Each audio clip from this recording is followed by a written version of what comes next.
Now this is about the size of a tarantula hawk. What the hell is this?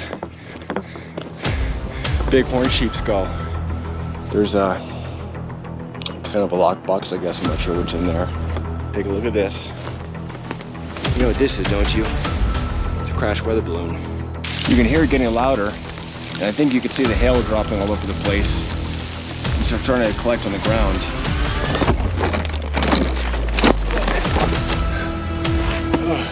Somebody put barbed wire across this wash. I see something up here with wheels. Holy cow, look at this. Is that the truck? You know the Sheep Range Mountains where Kenny Veach disappeared from about 10 years ago are full of mystery. After receiving word that an old derelict truck, long forgotten by time, was abandoned years ago in the most remote part of the Sheep Range Mountains outside Las Vegas, I set out on a daring expedition to find it. With just an approximate location to go on, I hiked 8 miles into the wilderness but could not locate the truck. For the second expedition, I partnered with a buddy who had actually seen the truck, and together we set out into the wilderness to find it, but after 10 intense miles, we were unable to locate the truck. Taking into account my buddy's story of when he first saw the truck, I used Google Earth to check the terrain, and then, using good old-fashioned detective work, I set out alone, back into the wilderness, for a third and final expedition. This hike was the toughest 13 miles I have ever done, but on this third and final expedition, I found the truck.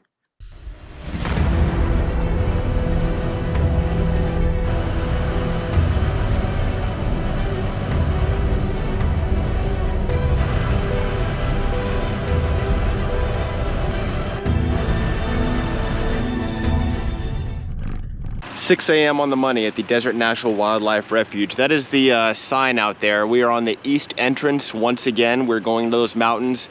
We're going to be doing a long hike today. Should be minimum 13 miles, maybe as much as 15 miles. I did not receive coordinates for that truck yet, but I mapped out a route where the only likely places it could be are, so that's what we're going to do. It's going to be a long day. To prepare, what we're doing right now is we're airing down the tires. Got them about 28 psi, and I use these tire deflators to help speed things up a little bit, then kind of fine tune it with this. But yeah, I'd put it on 28 psi in case, I don't know, who knows, air compressor goes out, whatever, we can't air it back up. I can make it home on 28 if I have to. So right now we're cooking breakfast and it should be just about ready. So let's see. Yeah, nice and warm. Breakfast tacos. That's how you do it. Without further ado, let's eat breakfast and head out there and see what we can find on this hike. I'm not gonna do an intro by the sign as we usually do, but you can see the sign out there. So I'm out here about an hour later than I wanted to be. Like I said, 6 a.m. and you can see the sun is well up. So I want to get out that trailhead as quick as possible, and we'll go ahead and do a quick mission briefing out there. One of the things I like the most about the truck is the real-time tire pressure monitoring system. This way I can kind of see what pressure the tire's at in real time, and at least once I saw one actually deflate, and that told me I had a flat, but this tells me I'm right on the money. So I try to get them all even. Didn't work out today. That's fine, not a big deal. As long as they're all 24 to 28. Let's go ahead and head out there. All right, so I'm just putting the finishing touches on my pack. I've got off for bug repellent. I've got some sunscreen for the neck because that's exposed. A little bit of snacks here, and then backpack. We've got binoculars, survival kit, first aid kit, freeze-dried food. Breakfast skillet is on tap today. A little extra water. Just bring some 550 cord just in case. You just never know. A few of the things I have in there as well. Ham radio, of course. My signature 511 pants with these Solomon boots, and that's it. That's the trailhead. We're gonna finish packing this up and head on out there. Good morning. I got Saturday, May 20th, 2023 at the Desert National Wildlife Refuge. Once again, this is where we do a lot of our hikings. 6:50 in the morning. We're about an hour and a half later than I wanted to be. It's just how it happens sometimes. We got a little bit of a late start, but we're here. The weather feels great. Honestly, it feels like 70 degrees, but I just checked the temp inside the truck and it shows 58 degrees. So that's how it is sometimes. Sometimes it's colder than it seems. Sometimes it's warmer than it seems. Last night we got a little bit of rain out here, so everything smells kind of fresh. The ground is a little moist, and it's springtime, so you're going to see a lot more greenery. Where we're going today is this Sawmill Springs Canyon hike. Again, it's a long hike out there, but we're not going to go the same route. When we kind of veered off to the right looking for that truck, we're going to keep on going all the way to the springs. My goal is to get to Sawmill Springs, and then we're going to keep on going to Perkins Springs, which is way farther up in the mountains. We're going to come back and loop around. I did a really good Google Earth recon of this area, and the person who was supposed to give me the coordinates for the truck, supposedly there are coordinates to it, he did not get me those yet. He's waiting on some other folks to respond to him, and they just have not responded evidently. But I did a good, like I said, I did a good Google Earth recon, and I don't know where the truck is, but I do know where there are areas where it could be. So I've mapped out a pretty aggressive route through these mountains where a truck could have, in theory, driven at one point in time. Now, look, the terrain will grow up. You may get some trees growing, but if it's like a cliff or a really steep hill, clearly a truck did not go up there. So any place where there would be a truck out there, that's where we're going. It's possible to still miss it. It's hard to see. It could be right there in those bushes, and I could be walking by and just miss it. So keep your fingers crossed. We'll find it. We should find a few things out there. There's a couple strange anomalies on Google Earth that I saw. I want to check out. Maybe an old mine, or it's just like a clearing in the middle of nowhere for some reason. So we'll go check that out. But without further ado, let's not sit here and chit chat all day. Let's get to hiking. It's going to be a long day. Like I said, I'm guesstimating a minimum 13 miles, maybe up to 15. So if you're ready, let's do it.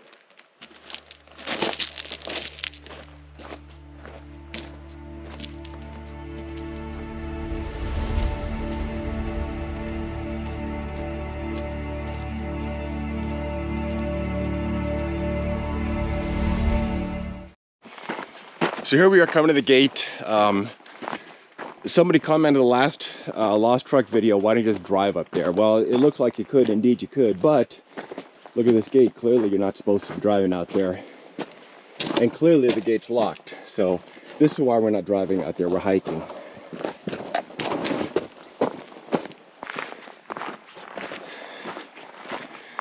Get a lot of comments on the video, and I learn a lot from you guys. So keep commenting, I love them. Rude or mean comments, I do delete. And if you want to be a complete jerk, you get blocked. And there's been a few people like that. I don't know, that's just human nature, I guess. But some people have commented, why do you keep repeating yourself? Reason I do is because some people skip through the video. Some people may be watching the video and doing other things. Some people may be distracted. So it's kind of for the benefit of everybody. I know it may be annoying for those who really focus.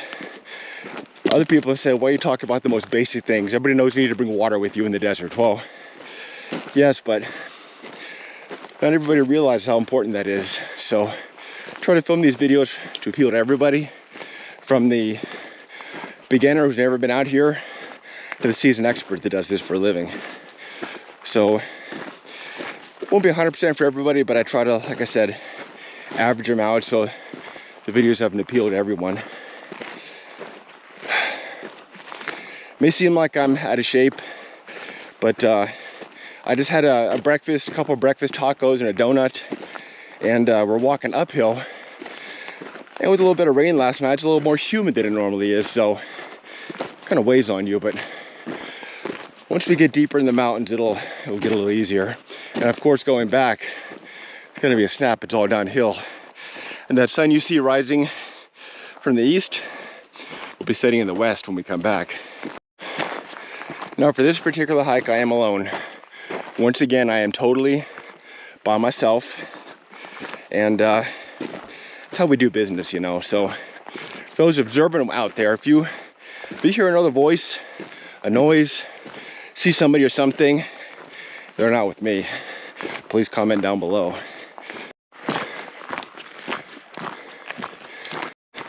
Had to take off the booty hat. We were just getting too sweaty. On the clock, almost 3/4 of a mile. My heart rate's 148 beats per minute. 16 minutes, so I'm pacing myself. All right, I missed him. He was right down there, and he flew off that way. First tarantula hawk of the season. He was a big one. He was probably about this big or so, almost like a small bird, and I was this close to him. But like I said, he took off really quick and flew that way to get him on video. But if I see one, I'll record him. Tarantula hawk, one of the most painful stings in the world. Even worse if you're a tarantula. All right, first mile on the clock. Making progress. I feel a little bit of a breeze, which helps. I took off the booty cap so my sweaty head can air out a little bit, and that's helped. I'm trying not to push myself too hard. My heart rate gets up to about 148 beats per minute, so I slow down and let my body catch up and everything. But I am sweating more than usual. Like I said, there was some recent rain, so maybe a little more humidity than usual.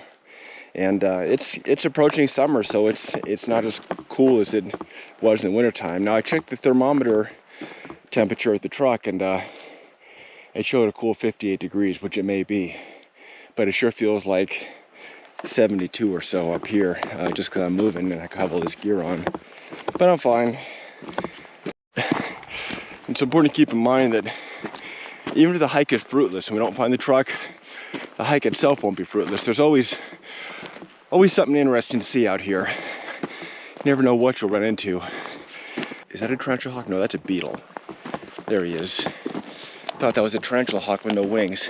Now this is about the size of a tarantula hawk. But it's just a very large beetle is all it is. He's got better things to do than mess with us. We've got better things to do than mess with him.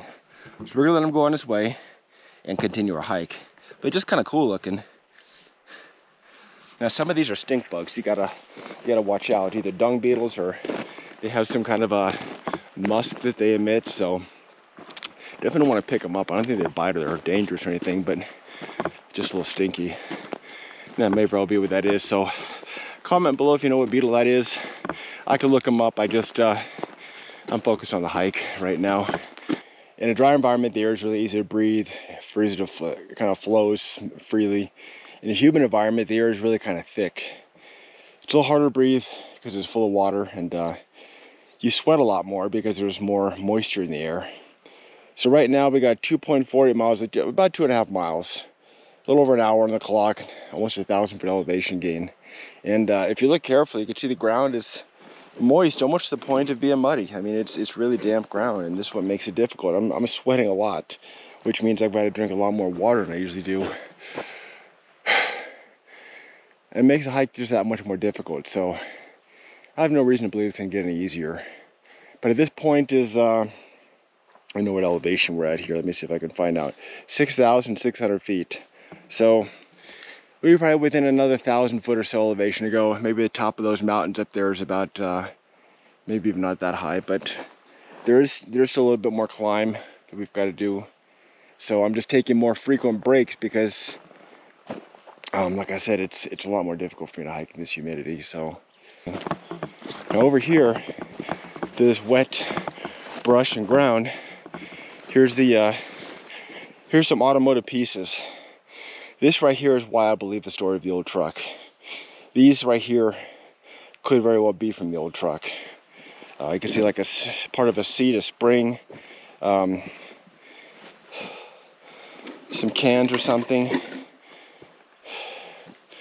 Now over here, there's a piece I'm going to show you that somebody mentioned in the last video that I should check for some kind of a serial number or sticker of what this is. So let's turn it over and see if there's any sticker or serial number or anything on it. And as you can see, there's not. So there, I checked. Everybody says, whenever I come across a cache of food or something, people say, oh, check the dates, check the date, check the dates. You know, dates are inconclusive. I could bring canned food out here. It's been sitting in my cupboard for 10 years. So personally, I think dates are inconclusive. It's not like somebody's gonna go to Walmart, stock up on food and come straight out here and that'll tell you exactly when it was placed. It's just really inconclusive. What you're looking at right now is a pile of wood right here, so I'm fairly certain there's a structure here. And it might be cool to bring a metal detector here, but wood is usually put together with nails, so you do the math. I'm sure there'll be a lot of nails you'll find too. This ground it's like walking on a sponge, it's so wet. It must have rained quite a bit last night out here. So when I'm at home, I cinch up my boots as tight as I possibly can, and I hiked a couple miles in them and they loosen up. So I relace them and everything, and with the extra laces, I just kind of triple or quadruple tie them so they don't get caught on branches and stuff. And I blouse my pants. It just helps keep critters from getting inside there, or debris or whatnot. It makes things a lot easier. All right, so we're just taking a quick break here at this log. The ground's really moist, and like I said, I've said this a million times, I repeated myself. Sorry if it's annoying. Some people skip through the video, some people just don't catch it, and I want everybody to really understand what it feels like to be out here. To you, it's repeating myself, but to me, it's a constant reminder that yes, the ground is moist. It rained out here last night. It's very humid. It's a difficult hike, more so because it's humid, and that's just how it is. So like I said, I'm taking a quick break here, drinking some water in the shade. It's kind of a nice place to take a break, and then we're gonna head on that way to Sawmill Springs. Now, the last video, Lost Truck, we went that way, and there was some cans and things like that. There was even one of those aerial gunnery drone pieces, a piece of an aerial gunnery drone out there that we found. Didn't see the truck. I was assured by my source that the truck is out there. It's in the valley out there, but the two of us even split up, could not find the truck. It's more than likely he's mistaken. We could have missed it, yeah, but I think he may be mistaken. So what we're gonna go is retrace what he said his steps were before. We're gonna go all the way to Sawmill Springs. We're gonna loop around up there. We're gonna head kind of back up north towards Perkins Springs, come back, and there's another trail, kind of a side trail that's marked on Guide GPS that comes down through the mountains, and then we'll come back right along this way where we did the last video. But it's a pretty hefty loop. So I'm pacing myself, trying to take a few breaks here and there. And when I did a good Google Earth recon, I basically tilted the map to try to check the elevations, and any place that there could be a truck, that's where we're going. The really steep elevations or hills that are like almost vertical, clearly no one's going to bring a truck up there even 50 years ago, because that elevation like this is not going to change. So we're not checking a place like that. But if it's a place that we can easily hike to, chances are there could have been a road there one time, and that's where this truck may be, if it is even out here, which, like I said, the guy that gave me the info has so far been a credible source, so I've got no reason to doubt him. But yeah, I don't want to sit here all day. Let's keep going and head on out there, grab our stuff, and finish the hike. Let's go. Just real quick as we head out, you can see some cans there, some more debris there. Just things like that are evidence of the people have been here a long time ago, and that supports the existence of a truck. So if I didn't see any trash or any evidence of people out here, I might call BS on this truck, but because there are things like that, I suspect the truck may very well be out here somewhere. Another campfire.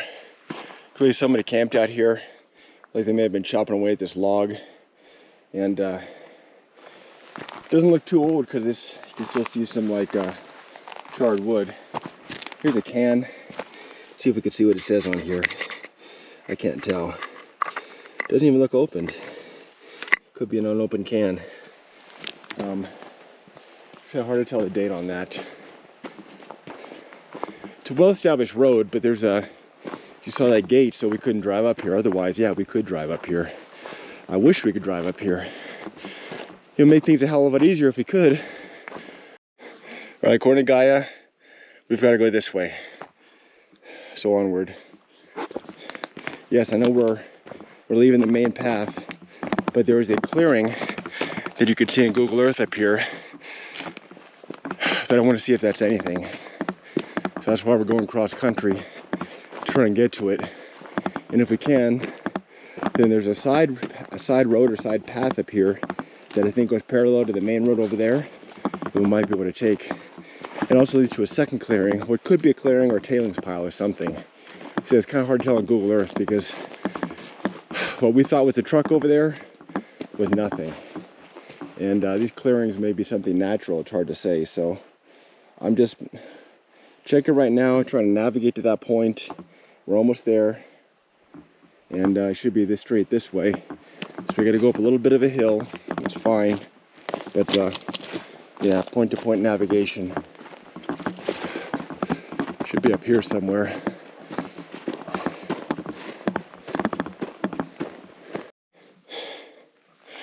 All right, we're almost right on that clearing. And I think I see it. Right up here. think I know what it is. Clearing confirmed.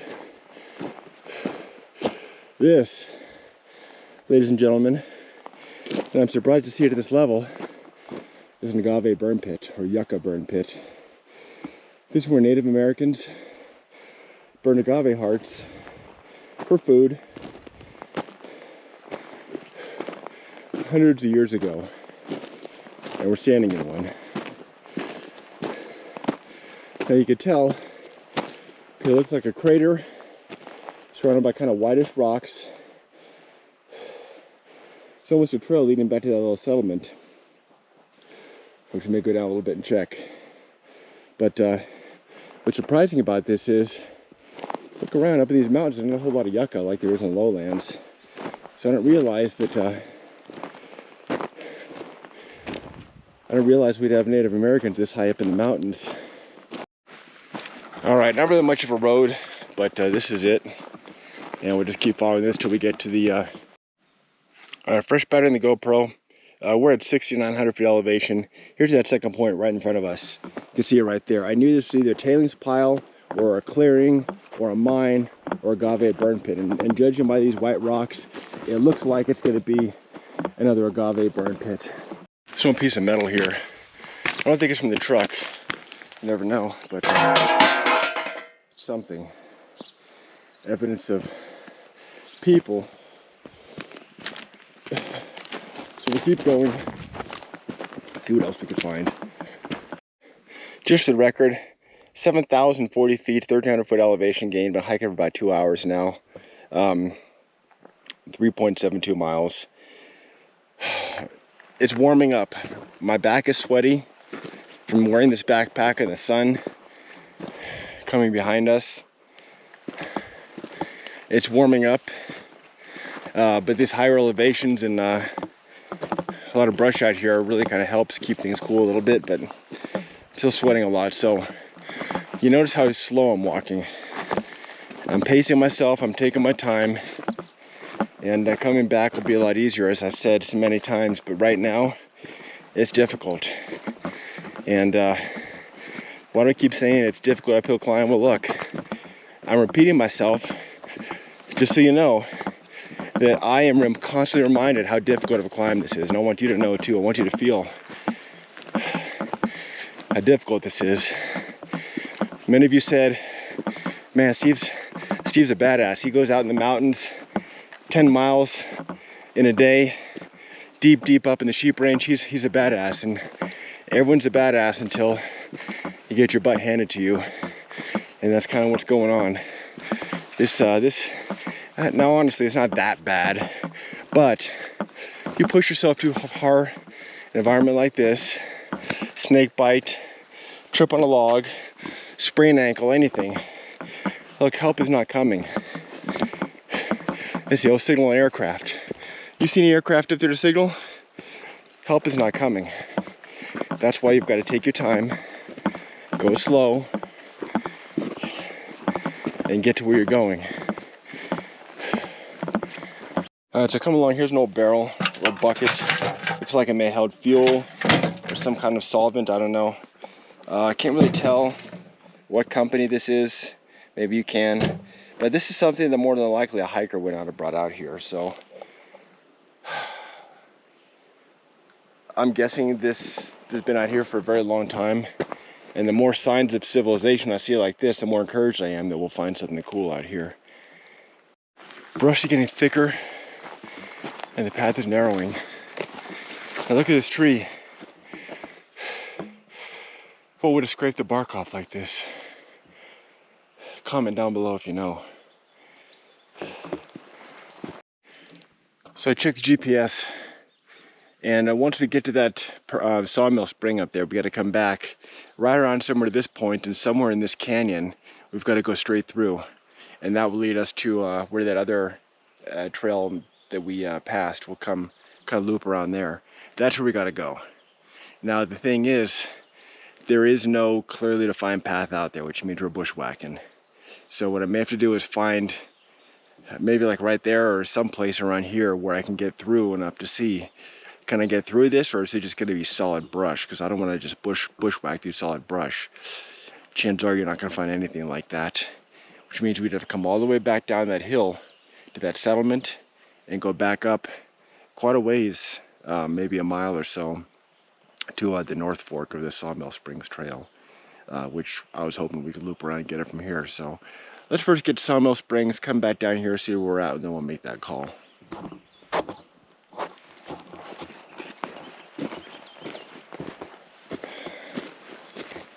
Careful climbing over logs, looking for snakes, which are more likely in the sun, but you never know. Physically, feel all right. I'm tired. Didn't sleep as much as I would have liked to have last night. My body's just not used to going to sleep at 7:30, 8 p.m. So we got up at 3:30, and we were out the door by about 4:35, something like that. I don't know.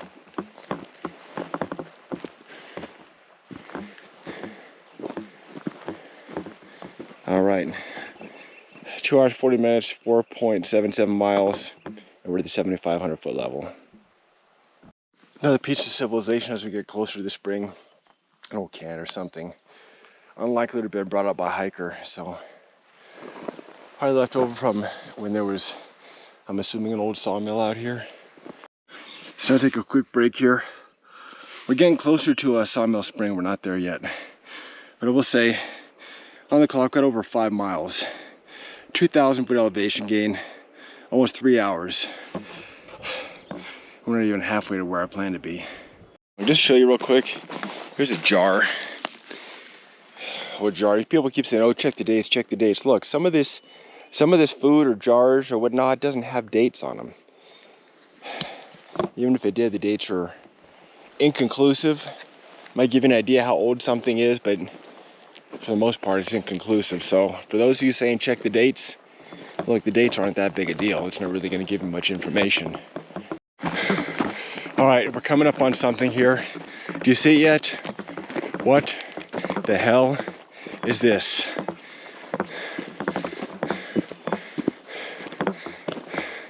Bighorn sheep skull.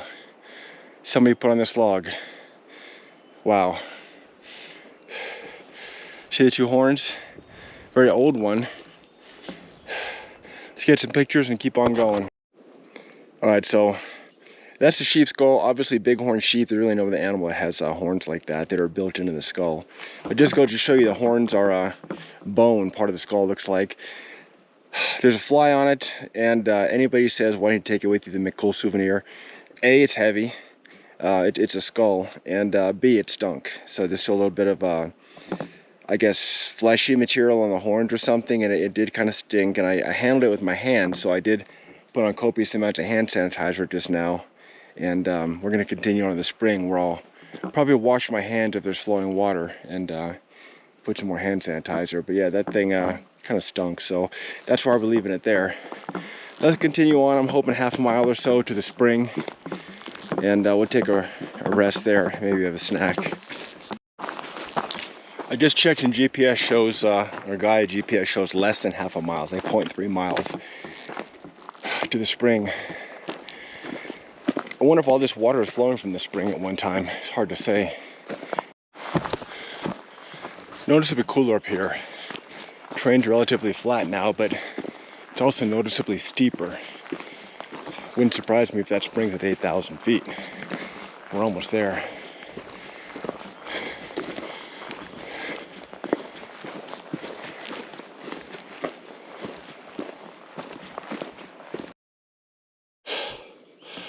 All right, there's something up ahead. Piece of metal. Piece of sheet metal. I'm gonna walk over and see what this is.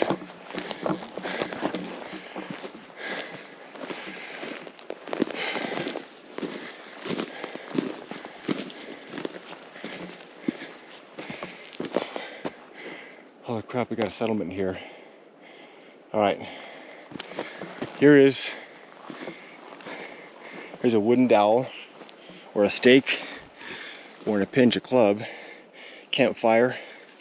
There's a metal can, Here's some sort of piece of sheet metal. Carefully lift it, make sure no snakes under it. Oh, I can't tell. If I want to pick it up, see the construction. It's a sheet metal on top of wood, not that honeycomb stuff that we saw in these target drones. So this is more than likely part of some sort of a settlement. I'm seeing trees that have been chopped. Over here, thought I saw, yeah, there's some over here. And take a look over here. These are the trees that have been placed here, but they're too rounded to be regular trees. No, they're not trees. Something was here. Here's no corral. This was an animal corral.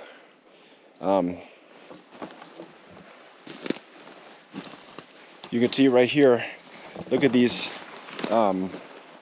kind of screw ends right there. And then over here, you could see an old fence that somebody made. This was an old animal corral. A lot of chopped trees here. Over here is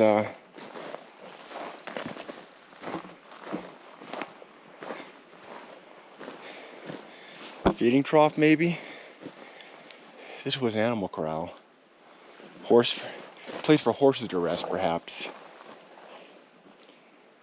Now, where's the place for people to rest? Told you there's evidence of civilization up here, and this is it. An old animal pen.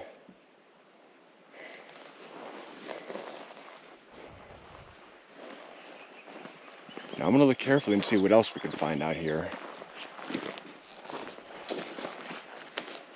See, it extends over here. A lot of cut trees around here. Keep your eyes open, and like I said, comment down below. This is as much your hike as it is mine. If you see something off in the trees that I miss.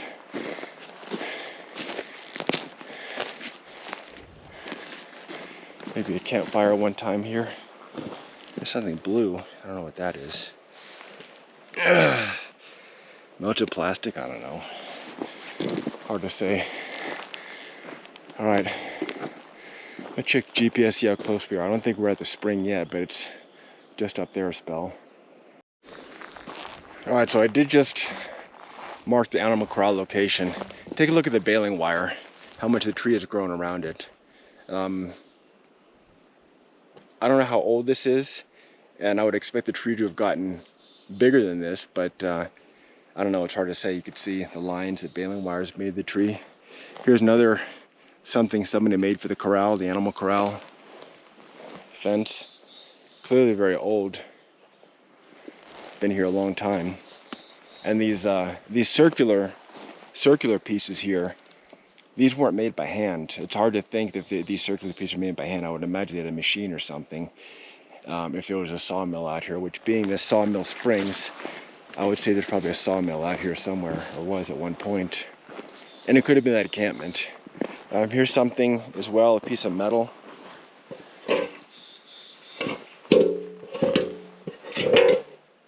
With ants. No thanks.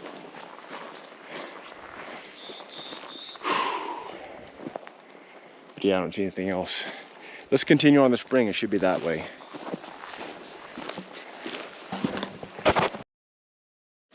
Yeah, see things like this?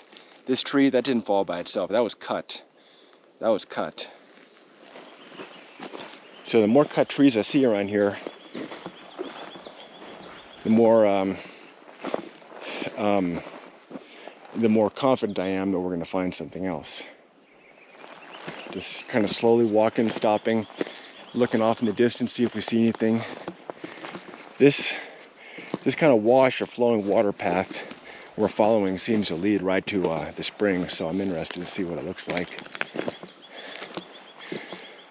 Some of these springs are seasonal and dry up in the summer. This one may be flowing water, I don't know. Just keep going. All right, more rough stuff here. Stuff to traverse over. Piece of metal right there. Hopefully it's a place we can take a rest, because 5.7 miles, 2,200 foot elevation gain, and we're damn near 8,000 feet. So let's keep moving. A picnic table and a campfire. I don't see the spring, but clearly people have been camping here. There is a picnic table. I'll be damned. You just never know what you're gonna find up here. Huge rock pile over there. I think the spring's over there somewhere, so that's what we're gonna check. I'm gonna take a quick break here and check the GPS. 5.75 miles, and we have exceeded the 8,000 foot level. So like I said, quick water break here, and then we're gonna look around here for the spring. Should be right around, maybe over there somewhere. We're coming up on a huge rock pile. I don't think it's a campfire. Well, looks like it could have been. Not a really good place for a campfire with these trees and everything, but somebody may have made it a camping spot. It's pretty substantial for a campfire. I'm gonna go up this way a little bit, check the GPS and see which direction the spring is. It's either this way or the other way. I don't have an exact location, but it's around here somewhere. Looks like somewhat of a path. Now the Sawmill Springs hike is a public hike. I think I found it. I think I see a trough up there. That's got to be it. This is a public hike that anybody can access, go to. Yeah, this has got to be the spring. You got to be careful around springs because Nevada Department of Wildlife makes these wildlife guzzlers and they're water points for wild animals. So you would expect to see wild animals around. And this is it. Sawmill Springs Guzzler. It's a water point for wild animals. This is the spring. Well, spring may be up there, but spring feeds this trough that bighorn sheep, mountain lions, or whatever come to. There's a kind of a lockbox, I guess. I'm not sure what's in there. Looking around, some sort of a structure here, not sure why. Another one here. Lockbox, mosquito larvae. Lots of mosquito larvae in there. Kind of an open pit right here. And see a buried pipe there. And a hose. And over here looks like a buried water drum with some pipe by it. Now I know you're wondering, how did they get all these materials out here to build these wildlife guzzlers and springs for animals? You're obviously not going to carry it out here. Well, I tell you, some of it's carried, some of it they sling load out by helicopter. Would have to be with a very long rope, obviously, and that's how they build these guzzlers out here. But some of the personnel that build these guzzlers actually walk out here, so that's just part of the job. There's a lot of folks work for the state of Nevada that you know, whether naturalists, biologists, or Forestry Service personnel, U.S. Forest Service personnel, they hike out to these locations to maintain them, to maintain the wildlife. So there's a lot that goes on behind the scenes out here in the wilderness. Now this Sawmill Springs right here, this is 8,048 feet, and you can see that it's 5.82 miles to get to it, damn near 6 miles. So that right there tells you it's going to be a 12-mile day minimum. But Sawmill Springs, it's marked on most maps. Deep in the Sheep Range, here's an old can. It's marked on most maps, and as you can see, the hike itself out here is no joke. So unless you're in top physical condition, don't attempt it. It takes significant effort to get out here. The smell of the trees, the peacefulness out here is really great. I'm not going to go much further up here now. You see how it narrows into kind of a valley? I don't care how long ago it was. Nobody's going to drive a truck up that. But up to this point, yeah, especially that corral down there, somebody could have driven a truck up to it. So I would say the hike to Sawmill Springs has been explored. It's been conquered. what we're gonna do now is start making our way back down towards that first encampment. We took a break on the log, and from there we're gonna go up a couple of miles, check out a side canyon or two to see if we can find the truck, and call it a day, because by my watch, minimum 12 miles, probably between 12 and 15 miles today, and that is going to be our record. But hey, we made it. It's nice up here. It's cool. The smell of pine is in the air. A lot of pine cones on the ground. It looks like a nice place to camp, although I would not camp up here, simply because, like I said before, water points like this, these are where animals come, usually at night, late at night, early evening. It's a piece of wire, baling wire. I'll just leave this right here in case somebody needs it for whatever reason. Anyway, animals come here to drink. So bighorn sheep, not too worried about. Deer, not too worried about. Anything else, but mountain lions, they may probably come out here to drink as well. So that's what it is.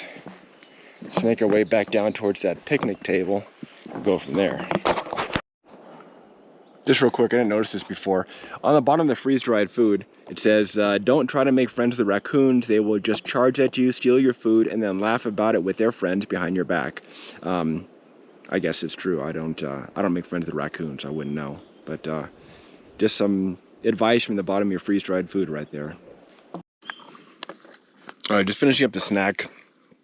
I'm still a little hungry, so I could eat the beef jerky and the Eclipse bar, but it's always good to ration your food. Now, I still have my lunch in there, freeze-dried food.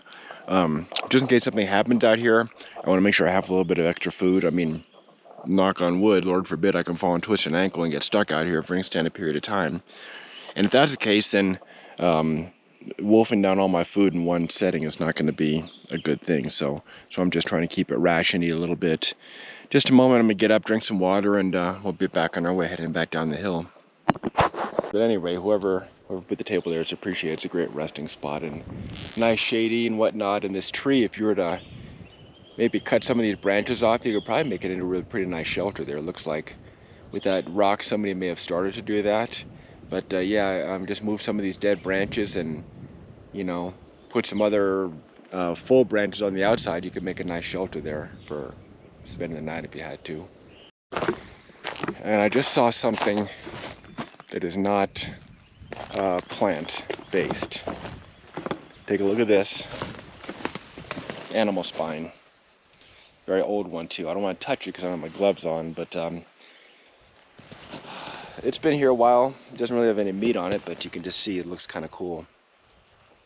And the rest of the bones, I don't see anything around here, do you? Comment down below if you see the rest of the body. I just see the spine and that's it.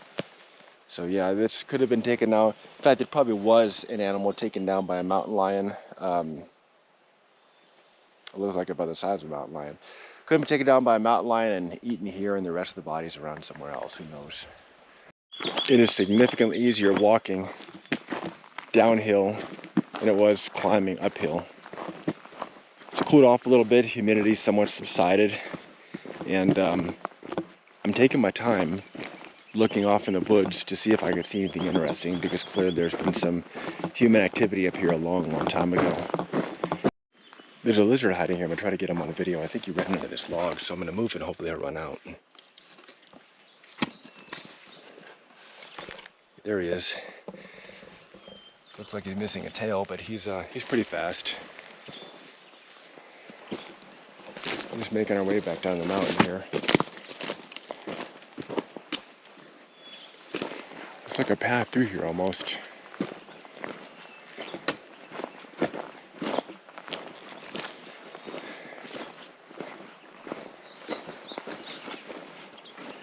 Hard to say. Take the GPS real quick. The path I had mapped out to the trailhead is that way, and I don't see a clear path. I mean, it looks like I can get through here, but I don't know for how far. And I just checked the GPS. It's about 1.1 mile this way, and I don't want to bush bike the whole way. That's going to be that's going to suck. So the easiest way is to go back down there and come all the way around up and kind of make a loop instead of just going straight here and making a loop the other way.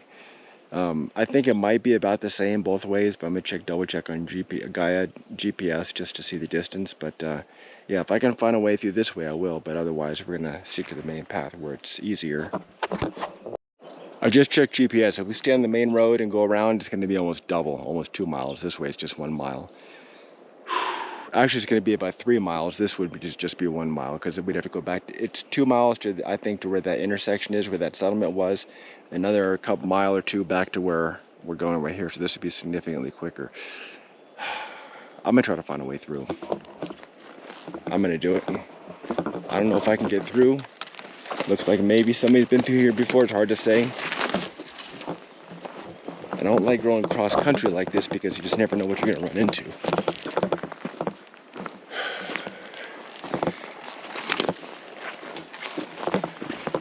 Do our best.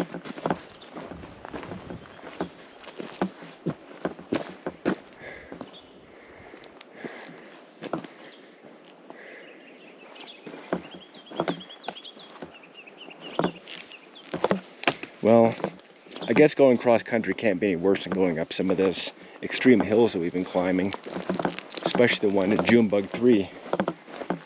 I mean, it's just bushes, right?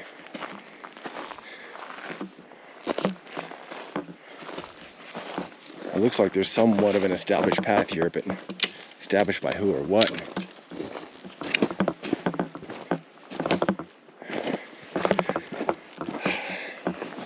Just like in the military, they give you a compass and a map. They say, there's the point you got to get to. Don't worry about what's between here and there. And there's a big giant ant. I don't know what kind of ant this big one, but I'm quite sure it probably has a painful bite. I'm gonna stay away from it. Like I was saying, military, they give you a map and a compass and say, here's the point you got to get to. It doesn't matter what's between you and it, just get to it. And that's what we got to do through this thick stuff. I'm just gonna say, I'm gonna screw it, I'm gonna do it. I'm gonna try to find a way out through. I don't want to have the phone out the whole time, just watching the GPS every step I make. I'm gonna just periodically check and make sure I'm going the right direction. I do have a spare battery if it comes to that, and I also have a compass if I need to. So I'm trying to make my way through this thick brush, because we're going to somewhere that direction.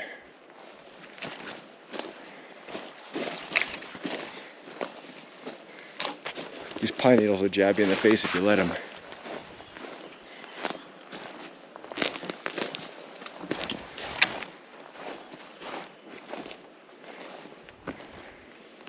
I mean, you see, like these trees have obviously been chopped down, dragged out of here. You never know what you may come across out here. Obviously, people have been logging out here, a lot of cut down trees.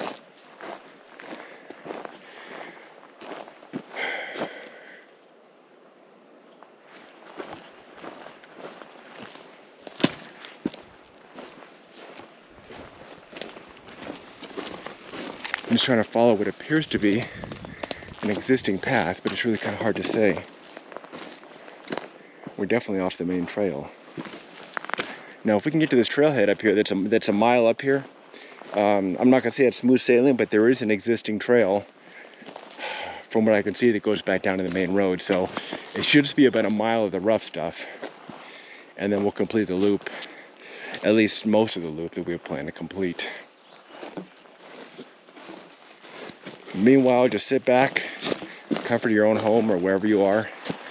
Enjoy the hike. Know that I'm out here doing the work. You could be relaxing, enjoying a favorite beverage, seeing what's around the next corner. We're at 3 logs. In a natural, or did somebody place them there? Just meandering through these woods, following open areas. All right, trailhead we need to go to is straight this way, about a mile. And that mountain off in the distance, I think we're gonna kind of go around the mountain and basically go straight and then up a valley, around the mountain, and then back down. That'll take us back to the main road, at which point we got about a healthy 2.5 miles to the truck. It's a long frickin' day, I told you. We had a big breakfast, just had a snack. I feel okay. Thank goodness these dark clouds have covered the sun, which helps cool things down a little bit. And of course, being at a higher elevation also helps keep things cool. But we've made the decision to go cross country through just kind of bushwhacking. It's going to be about a mile. You're not watching because I take the easy way out. You're watching because I take the interesting way. So you just never know what you're going to see out here in the middle of the woods, deep in the Sheep Mountains, outside of Las Vegas. Yes, forest outside of Las Vegas. Who would have thought? All right, look at a draw here, a little dry creek or river or something. We've got to get that way. Let's go this way. All right, 7,600 feet. I am trained on map and compass, but using a GPS is sure a lot easier. So where we're gonna go, the first point is off this way. And the weird thing is, it's almost like trails are opening up in the general direction where we wanna go. Just kind of opening areas like right here, where there's no bushes. So we're not really following an established path, just walking through open areas, trying to get to more or less where we're going. So you can see we're kind of skirting the side of a mountain. I think we've got to come all the way around this mountain, or this hill rather, and then go up a valley on the other side. We're just kind of carefully looking. Where's the best way to go? It's a little bit of bushwhacking, but for the most part, we're finding open areas where we can walk through. Just make a note, 6 miles on the clock, but I did forget to unpause it when we stopped for a rest at the picnic table. So I'm guessing at half a mile to whatever the final count is. I don't want to go down there because we're going to eventually have to come back up. So if we can kind of skirt the hill as high as possible, that may save us from exerting ourselves climbing up this valley that hopefully is on the other side of this hill here. We've reached the summit of this hill we're climbing, and this valley here, right down there, I think we got to get around that hill. It's gonna be difficult. I'm trying to think if we got time today. We've already hiked a lot farther than I thought we would. I'm gonna try to go for it. I think we have to, you can't really see it from here, but there's like a saddle right up there. We got to get up and over. I'm gonna take a quick break, check guide GPS. I'm pretty sure that's where we have to go. And I'm pretty sure there's no path or trail. Question is, it would have been easier to go back down this way on the road, 2 miles, or a mile bushwhacking through rough country. That is the question. We've come this far. Check GPS and see where we stand. This looks like it's been cut a long time ago. Maybe people have been out here. Hard to say. I'm gonna go a little more. I don't know if we have to go bushwhack back to the road.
The reason I keep going, I mean, it almost looks like there's a path here.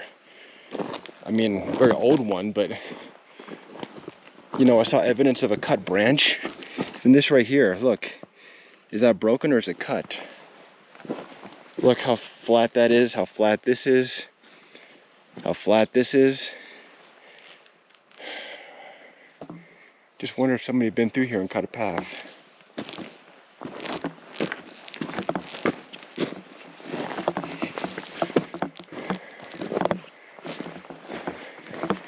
There's something down there, something yellow. It's a box and I think I know what it is.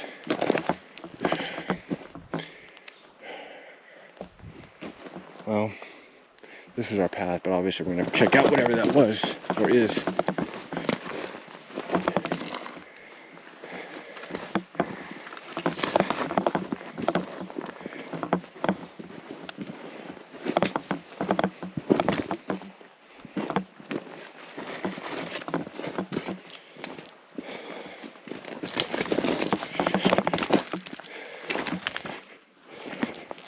Well, it's definitely something man-made.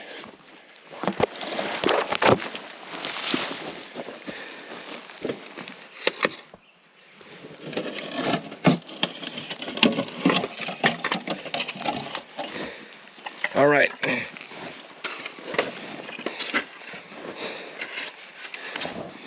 U.S. Department of Commerce, National Weather Service. You know what this is, don't you? It's a crashed weather balloon. We found one of these out in the Desert National Wildlife Refuge, which that's where we are, but on the other side, of course, in the middle of the desert. This one crashed in the forest. What are the chances of finding it? Well, I'll mark it, take a picture, and we'll continue on. No reason to take it. See if we can find a path through here. All right, well, that's it. I'm going to continue back up to the hill where we just were. Simply because up there, I saw evidence of cut branches, like somebody could have cut them and made a path or something at one point in time. Very old, but you never know. And the path I had marked out is further down the hill, but like I said, I don't want to go down the hill if we got to come back up eventually. See, that looked like it could have been cut right there. It's hard to say.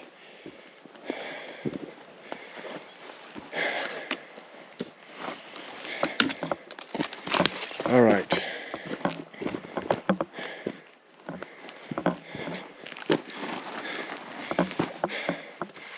Just a quick rest here and look around. Keep saying I'm going to turn back and go towards the road, the easy way, but that just hasn't happened yet. I keep pushing forward.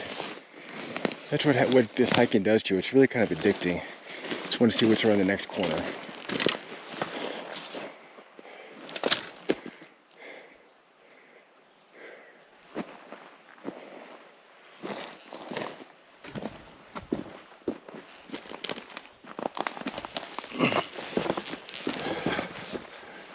All right, trash, party balloon.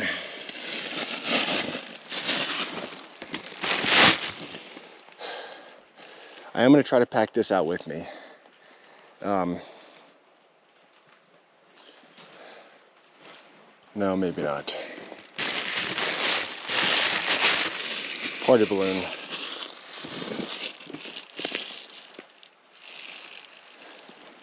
Try to pack this out with me, but looks like it may have some insects inside it. I'm not gonna put it in my pocket, a pocket full of bugs. So what I'll do, I'll try to bury it, because I've been told that wildlife, they can actually ingest these and choke on them. So I'm gonna try to just put it someplace where that's not gonna happen. But generally, I don't pick up trash out here because there's just too much of it. So I'm going to bury this someplace and we'll continue on that way towards our destination. Believe it or not, I use my boot to kind of dig a hole here. I'm going to bury this. Look like there's some ants coming out. I may have disturbed an anthill. That's not good. And I'll bury that. So no, I didn't take it with me. At least I buried it so animals won't choke on it. Let the ants deal with it. There, my good deed of the day. Now, may the powers that be reward us with a smooth journey to our destination. And if you're feeling really generous, powers that be, please reward us with that truck. All right, saddle is up there. Notice that we're gonna turn back head to the road, but we just keep going more and more and more. And not as rugged as I thought. We gotta get up to that saddle and just over that saddle, which we might be able to do it. Watch this tree, which we're stepping.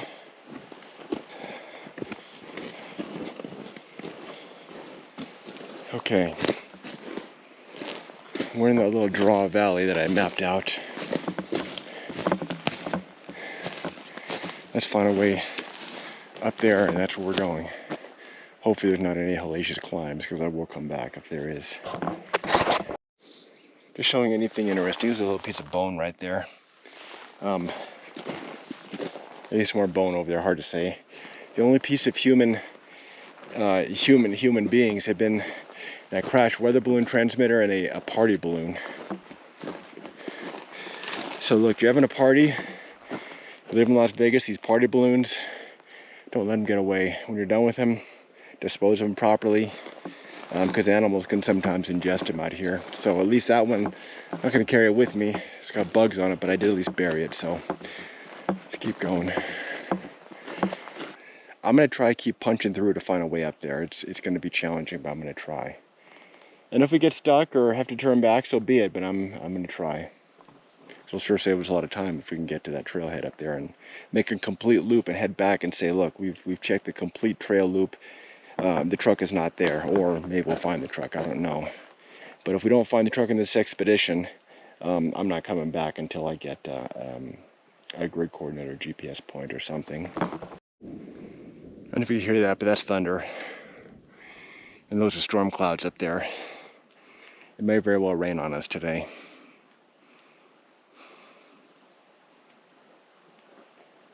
So I'm going to keep going. I'm not too worried about flash floods. These are not waterproof boots, and I prefer not to get them wet if I don't have to. But let's keep on going, and hopefully we can avoid any kind of rain. Here's a tree. It appears to be freshly felled. I can't tell if it was natural or if somebody cut it. But I'll tell you what, this right here looks like it was either broken off or cut. Tree still got green on it. That's broken. Broken. Did it fall up from up there? Maybe from a storm, or was it cut? I can't tell, but it's fresh. We are far from any road or path. Well, not that far, but definitely well off the road.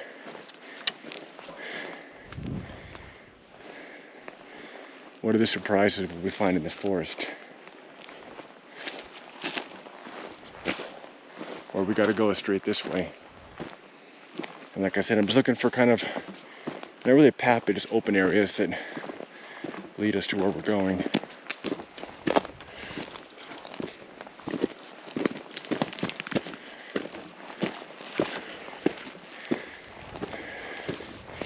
Probably pushing 7 miles so far. I feel okay. I've got noon. Probably gonna wait another hour or so for lunch. May have lunch on the summit up here if we can get that far.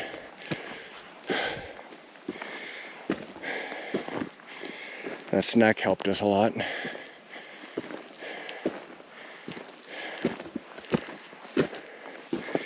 This, I knew this would be a monster hike.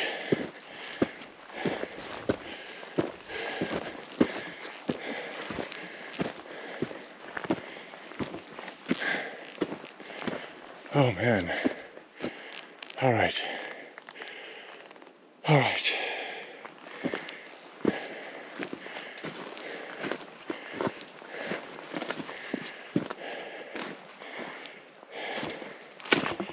Okay.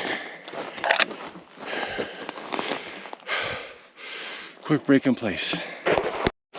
Just took another quick little break, changed the GoPro battery. We're walking through a dense forest right now. Just looking for a smooth path north to some of these points. See like a wash over here, and it might be smoother on the wash. So we'll try that.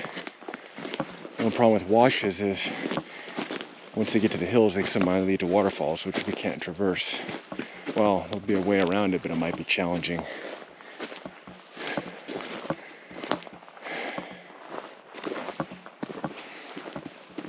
I think this wash is what I saw on Google Earth. Yeah. Well, it might be a little bit easier traversing this wash instead of bushwhacking. But that's what we'll try to do.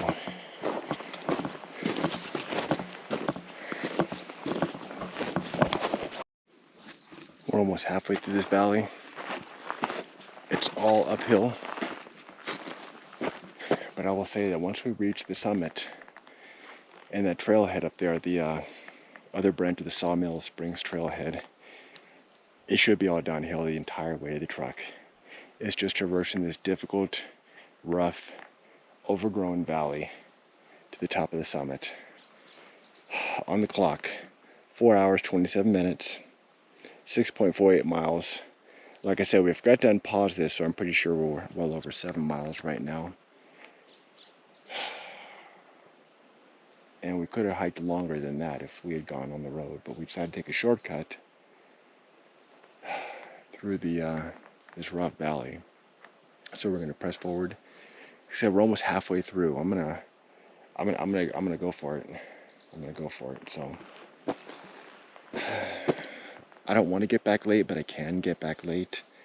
The only thing is, like I said, I've got the freeze-dried food for lunch.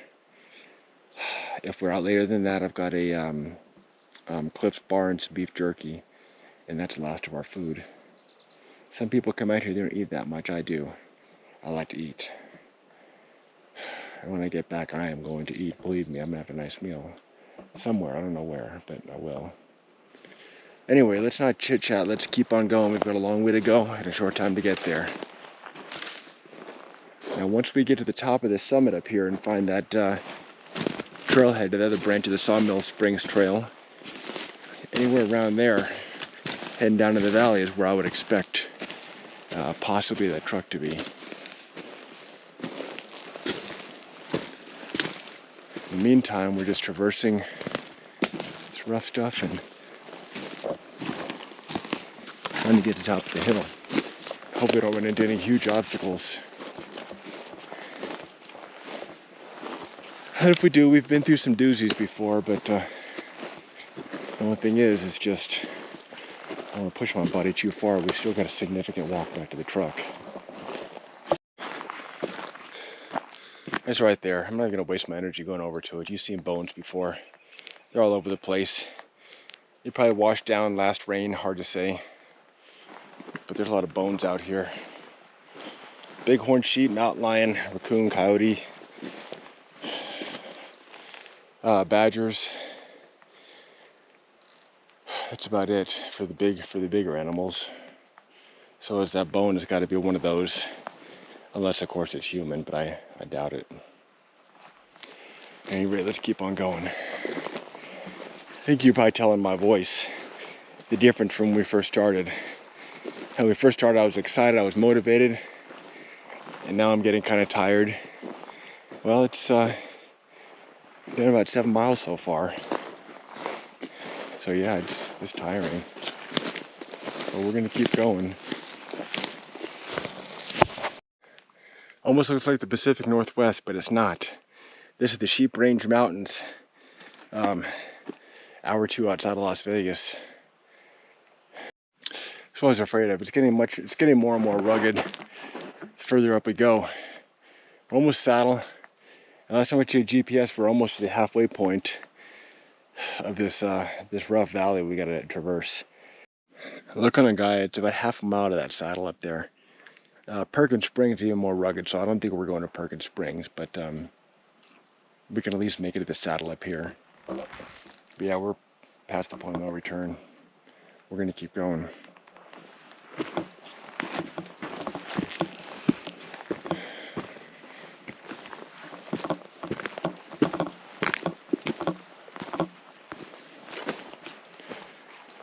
Can't tell if it's an animal path or a people path or Not even a path at all. It's just we're following open areas through the brush. Maybe uphill, but open areas like this we could traverse faster, which means we can cover that half a mile much quicker than if we're crawling over obstacles. I don't know if you can hear it, but I can hear telltale sign of raindrops hitting the ground. Up there you can see those dark clouds. Clearly it's dropping some rain down here. The question is how much. They do get some pretty hefty storms through these mountains. A lot of times in Nevada, where I am, southern Nevada, rain is nothing more than what you're seeing, just some dribble. But with our luck, it'll be torrential downpour and we'll need to take cover someplace. I'm not afraid of getting wet. I can get wet. iPhone's waterproof, GoPro's waterproof, that's fine. But hiking in wet clothes and wet shoes kind of sucks. I can feel the water hitting me now.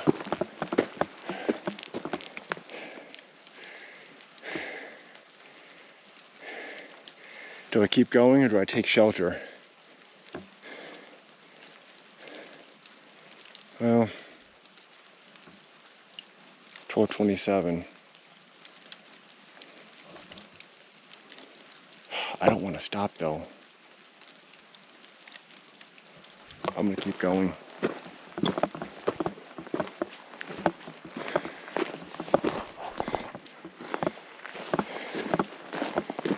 I was going to take shelter under that log, but I'm going to keep going just because I want to get to where we're going. If I could at least get to the summit to where the trailhead is, I think it'll all be downhill from there. Just navigating this rough stuff, and we're about halfway there, so there's a chance it may not get any easier than what you're seeing now. And rain just makes it, just adds a level of difficulty is all.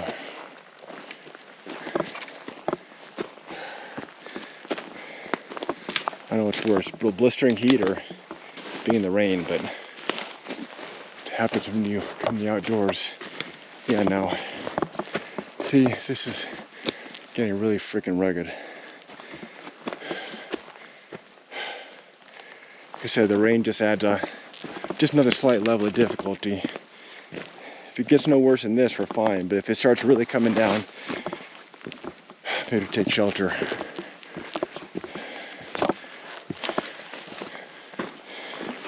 Where's a cave when you need it, huh?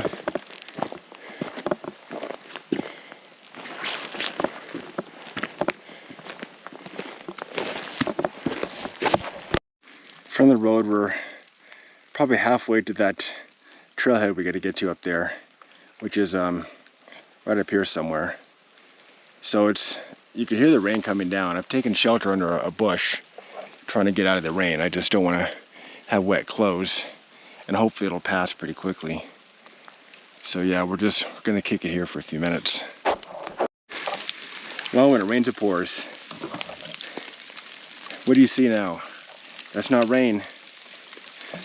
These are hailstones. It's hailing. Let me see if I can get even more into this bush. I think we're okay where we are. But yeah, see the hailstones? They're about the size of a pea, I guess. Not that big a deal. But these storms can sometimes drop a heck of a lot of hail, so much where it looks like snow. I've seen that before out here in these sheep mountains. So we'll just wait for it to pass. You can hear it getting louder, and I think you can see the hail dropping all over the place. And so starting to collect on the ground. They're all about pea-sized hail. Now, I lived in Texas for a while. They get some big hail. You're talking golf ball or bigger hail. I mean, some serious stuff. So this is nothing. But still, it's, you know, you just want to take cover till it passes. The only thing is, I don't think this will damage vehicles. But yeah, hail damage is common in Texas, not so much out here. This too much I'm not too worried about, but if it gets any bigger, that can sometimes damage vehicles. But try and take cover till it passes so I don't gotta hike in this stuff. So it's starting to slow down, but if you look around, you've got to see the aftermath, all these hailstones on the ground and whatnot. Just like I said, pea-sized hail, not a huge deal. I think it's subsided enough so we can continue our hike. I think we even need to take cover in the first place, but we did. That's fine. So let's press onward. Where we're going, that saddle is right up here. I did check the GPS when we were stopped and show us halfway or a little bit more, but there's a really rugged canyon we got to get up. So what I think I'm going to do is if I can find a way up this hill somewhere, I'm going to do that. So but I'm going to worry about going up this draw and running into a possible waterfall or rock face that we can't get around. I think it might be best just to go up there and skirt the sides. I think it's a cross between hail and rain. No sooner did we emerge from our hiding spot did it pick up again. So I'm gonna come along here in case we need to take shelter again, and I'm gonna go up the side of this hill. I think that's how we have to go anyway.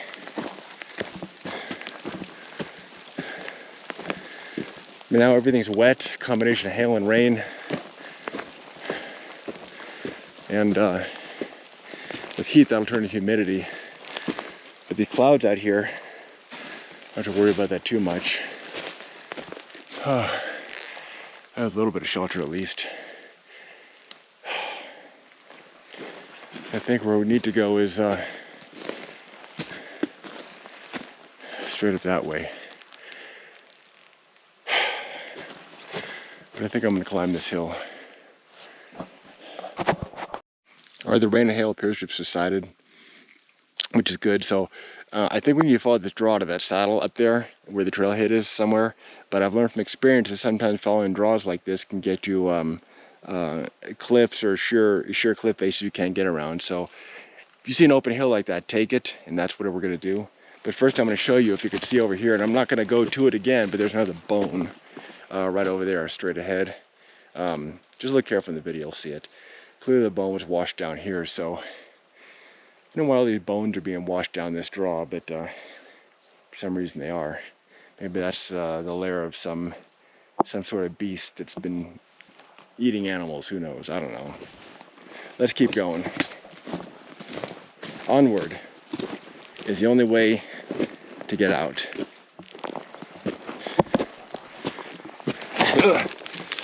Losing our balance here a little, just gotta be careful. Notice the ground is a little damp and moist because this little rainstorm just passed through. Appears to have subsided, hopefully. Still haven't stopped for lunch. That break held us over. Or had a snack. And I prefer to get the most difficult stuff over with before we eat lunch.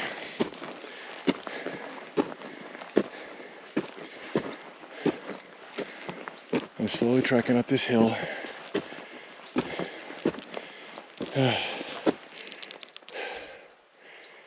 Keep going. Anybody says, man, you're out of shape, why are you out of breath? Look, I got 7 miles on the clock today so far. You try it.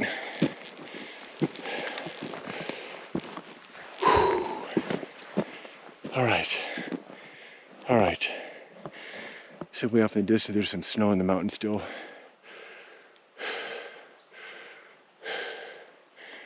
All right, let's move on. Just to show you,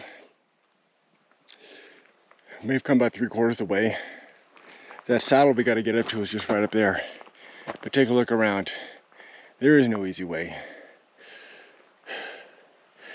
It's going to be rough going all the way to the frickin' top.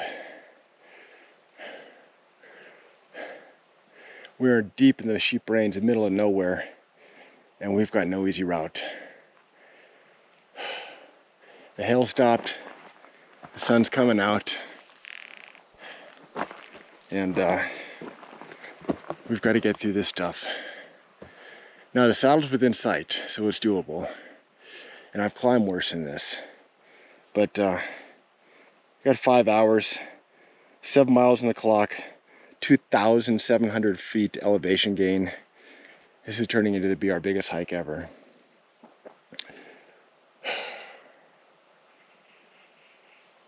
Let's keep going.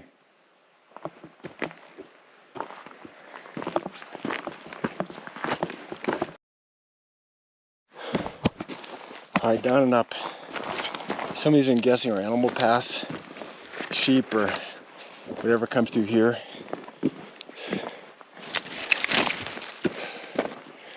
Wait, we got rocks to climb. I don't mind rocks, I just don't like those long slithery things that hide within them.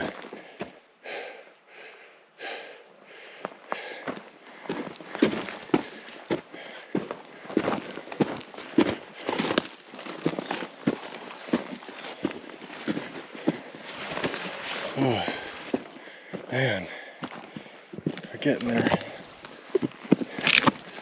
Okay. I think we'll be doing rock climbing today. Okay. Now these rocks are a little wet, so they're not as much traction as they usually give us. See the sparkle? That's moisture and water from the rain we just had.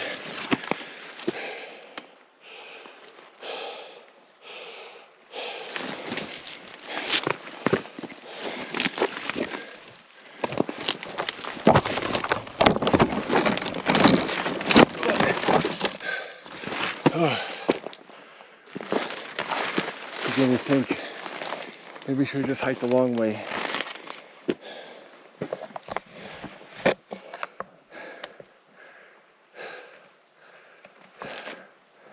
Oh my gosh.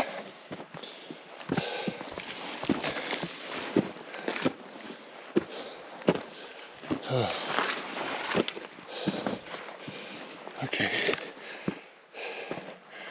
Oh, there's a saddle up there. I hope it's all downhill from there. Let's go. We started way down there in the valley. Look how high we are.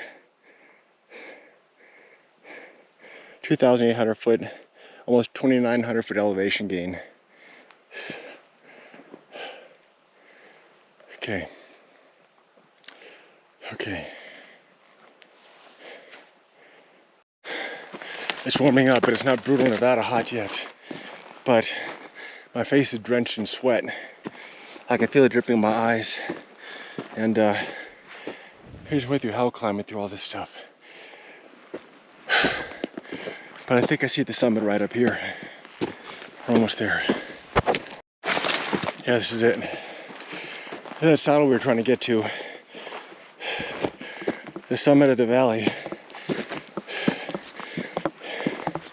And I think from this point, it's all downhill. We got a ways to go for the trailhead, but it should be all downhill. I'm gonna come up here, let's get our bearing. I'm done climbing, I'll tell you what. Sticking up and forking me, I'm done. Oh, okay, okay. All right, this is the saddle. We made it. It was tough. I'm hungry, and I think I'm gonna look for a place to eat lunch. It's 1 p.m. 11 miles. Like I said, I forgot to unpause this, so it's probably closer to 7.5 miles. 2,900 foot elevation gain. Let's just say 3,000 foot elevation gain. 5 hours and 15 minutes. I'm ready for a break. Let me look around for a shady spot we could sit, have our lunch, and then continue on down towards the trailhead. Now, the rough stuff we just went through, we're well past the point of no return. We're not going back through that stuff. This log might suit us fine for lunch, so let's plan on right here. This is going to be our camp spot. All right, this log has worked out well for us. I hung my pack there in the tree, and on top we got breakfast skillet. So that's being prepared. Water's soaking up with the freeze-dried food. And some of you asked why don't I bring a little stove or something, and look, we just went through it serves absolutely no relevance if the food is hot or cold. Hot food is nice, but it's a luxury that I'm fine without out here. It's just one more piece of material to put in the backpack, and you know, it's nice to have, but it's not critical. So I'm fine without a stove. I'm just happy to have a meal and a place to sit and a place to rest. So I think the powers that be for that. I'm gonna rest here for at least 10, 15, 20 minutes, eat the lunch, and check the GPS, and then we'll start heading down the hill to find that trailhead. I think this should be the high point right now. So 7.13 miles, 3,000 foot elevation gain, 5 hours and 20 minutes. Elevation we're at is 8,171 feet, so we're way up there.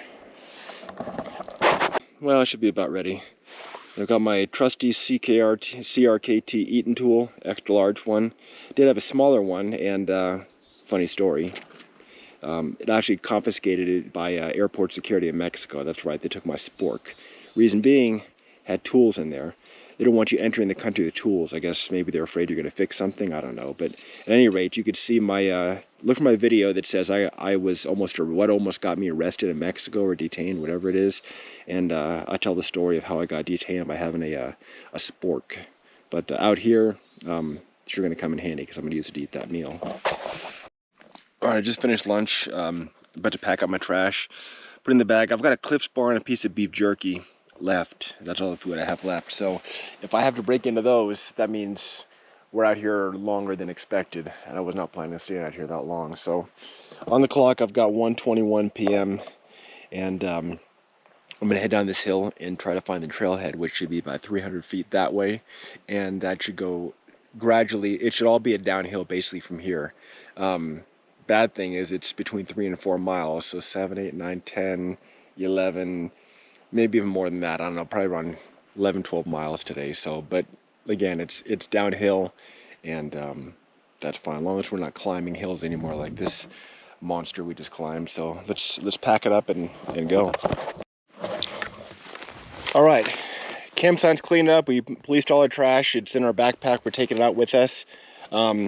Onward. The trailhead that we're looking for should be about 300 feet that way, and I'm hoping it'll either wash or an old road that we can just kind of easily walk down all the way out of here, and then that way we'll just have a few miles on that road and we'll be back to the truck, hopefully. And if we're really lucky, we'll find the truck we're looking for, the old truck, the legendary old truck that's somewhere in these wilderness. Let's keep going. Going downhill is always much easier than going up. So these cloud cover, even though they did kind of rain and hail on us earlier, are giving us some really great shade.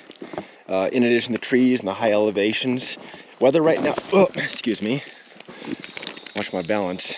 The temperature right now is perfect, absolutely perfect. I'm not sweating anymore. I had a lunch, a little bit of a rest, and I'm navigating down this hill, and the trailhead should be about 300 feet that way. So that's where we're going. And I'm not expecting any more hill climbs. Note I said I'm not expecting any. But being at the 8,100 foot level where we had lunch, and I know that where we were before is the 7,000 some odd foot level down there, chances are there should not be any more hill climbs. We're just slowly traversing this forest floor, getting to where we're going. And like I said before, hopefully it's some semblance of a road path or wash or something that we can easily walk down. But this downhill stuff is not bad at all. Going up it, no, I'm done going up hills. That's ridiculous. No, I checked, and Perkins Springs isn't that far. It's less than a mile that way. In fact, see that mountain right there? If I'm not mistaken, Perkins Springs on the other side of that mountain. If I check Google, you can't really see between the trees, but it's on the other side of the mountain. And that would definitely require some additional climbing, so that is no longer on the itinerary.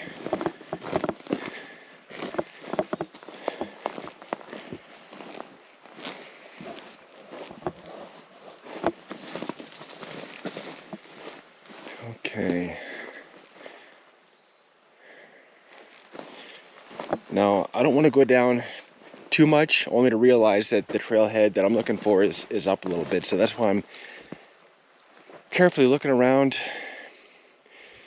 and not just blindly going down this hill. I'll check GPS in just a little bit, but I know it's not that far. Ground's really soft, actually.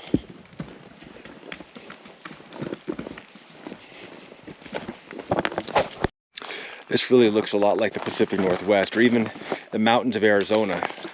You know, down by Flagstaff, the mountains up there are somewhat similar to this. By the way, hold that thought. We have a video out there coming up soon, but at any rate, yeah, right down this way is where we got to go. Basically, following this little valley. The deep forest is a lot different than the desert we usually hike through. I'm seeing absolutely no signs of civilization or human life out here at all. No signs of animals other than birds chirping in the distance. But yeah, it's a lot different than the desert. The desert seems to be a lot easier. It's a little more flat aside from those rocks and whatnot.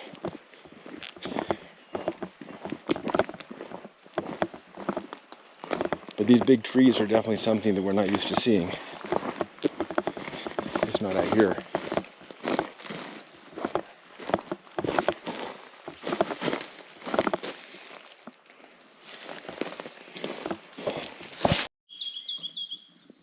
This morning's humidity is all but gone. The air smells clean and fresh here. It feels good to be among the trees, knowing that we're well far from the beaten path where people have not been, and there are no people out here where we are. No human beings. It really is like you're temporarily transporting yourself to another planet, another dimension, another area. And this is some place where whatever's bothering you in life doesn't follow you out here. You're out here, it's something entirely new. And the excitement is you never know what's right around the corner. You never know what's up beyond those trees. So let's not sit here and ponder too much. Let's keep on going.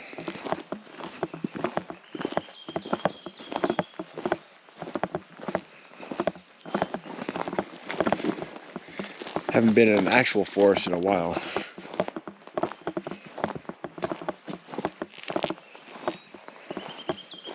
A lot of green here. Like I said in the last video, these big trees with all the greenery on it, if there was any forest fires in the last, I don't know, 10, 20 years or so, you might not see things like that. So this is pristine forest area.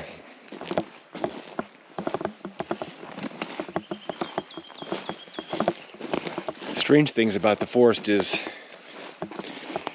a lot of Sasquatch reports all over America. And I'm not saying it exists or doesn't exist, but of all the Sasquatch reports, there really aren't any in southern Nevada. And I'm not sure why. One of the reasons could be that people don't come up this far in the woods. But yeah, I don't know. Just weird. Biggest animal out here, I believe, is mountain lion or coyote. I don't even think there are bears out here. It's starting to rain again. Hopefully there won't be any hail, and hopefully this will be short-lived and pass quickly. Good thing we're in the forest. The trees are shielding us from the raindrops. It doesn't rain much in the desert. Almost never rains in the desert. Not that I've been out there. So let's keep going. I'm not going to worry about a little bit of rain. Well, we have to cut GPS tracking short. Low battery mode on the Apple Watch, which is a little upsetting. I'm going to have to upgrade the battery on it. I think it's used to last all day, and now it lasts a few hours on these hikes. We're approaching the trailhead for that one branch of the Sawmill Springs Trail. I'm seeing a lot more things like this. This tree right here, look at this straight cut. Down here and up here. Somebody cut this. Not recently, obviously. Maybe 100 years ago. but it's been cut.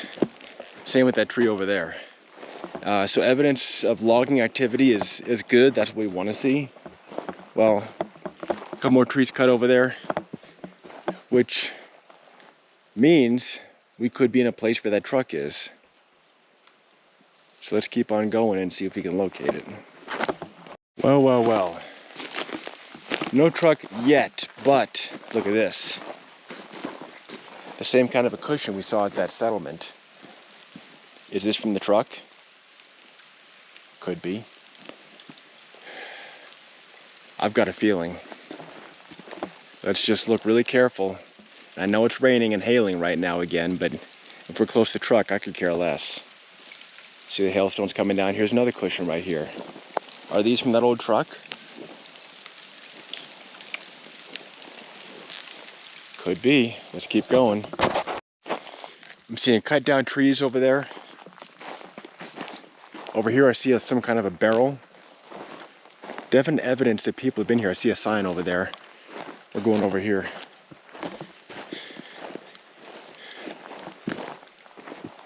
Here's a piece of metal. Some cans.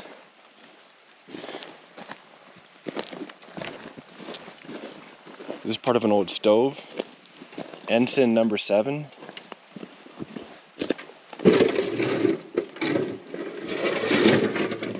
Old pull tab can. Let's see what else we can find. Man, I'll bet that, I didn't want to say it. I hope that truck's close by. Let's keep looking around here. There's debris all over here. There's a lot of cans in this little draw, this little valley.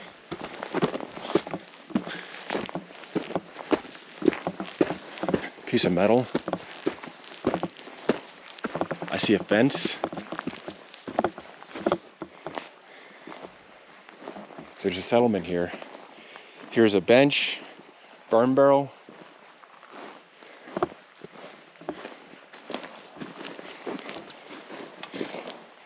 Old cans.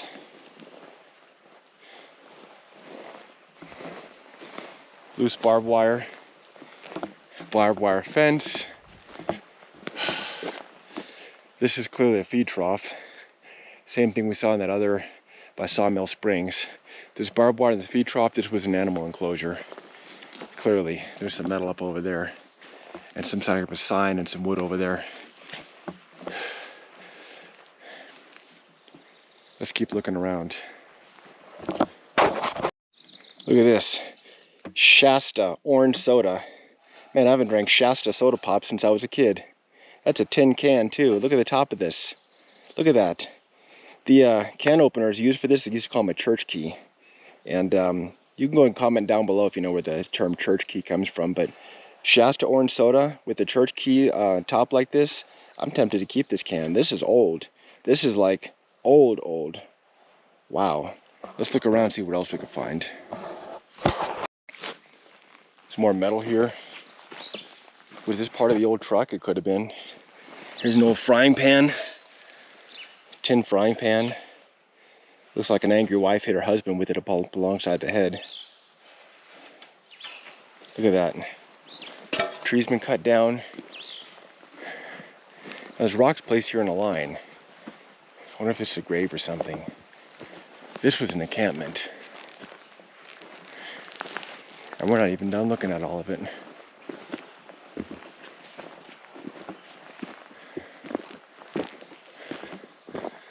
What does this say?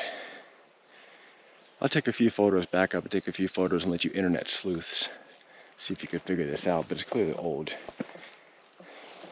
Not 100-year-old, but it's old.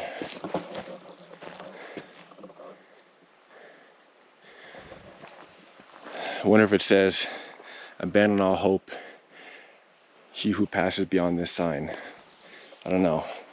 Let's look around, see if there's anything further down the valley.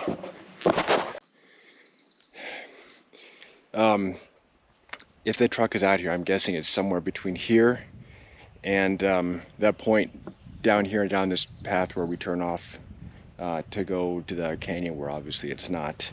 So after seeing this settlement and these trash out here that's been out here for a long time, I'm very hopeful that we can find the truck. And I'm turning these over hoping to find one that's not rusted, and I'm not finding any that are not rusted. Because some of these cans, you find soda pop that's in a tin can, that is old. Like, way older than me, and I'm old. Let's keep looking around. I think we're gonna come down this little draw. There's a lot of trash seems to be washing down it, so we'll see what other artifacts we can find. Shasta orange. Clearly the people out here like Shasta orange soda. Here's maybe some sort of a aluminum can. Denmark. That's not too old. There's some cans out there. We saw those already. I can't tell if that's wood up on the hill over there. It looks like maybe somebody built something up there.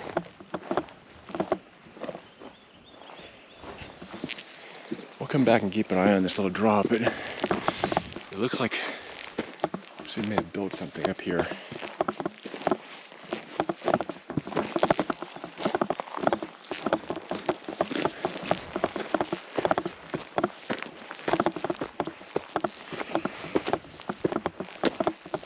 Oh, there's more metal.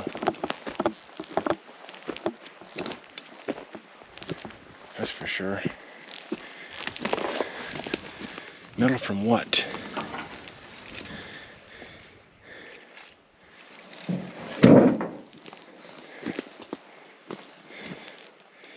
Now, we found that survival cache.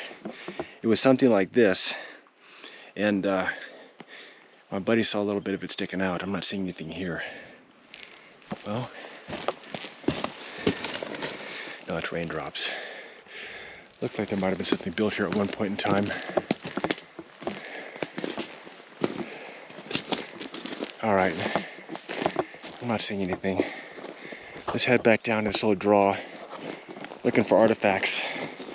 On the clock, well over 8 miles, and we've got a good probably 3 or 4 miles to get back to the truck. We're deep today, 6 hours in. I told you today it was going to be a big day.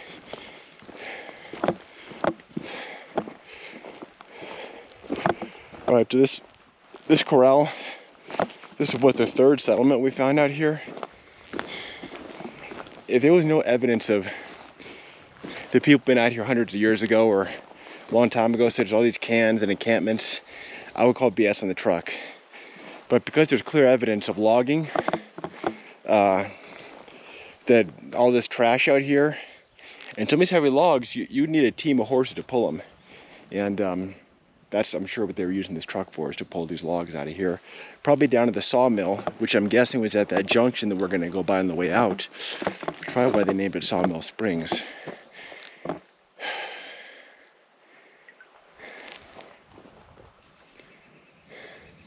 But still, no truck. So we'll keep going and hopefully keep your fingers crossed that we'll run into it.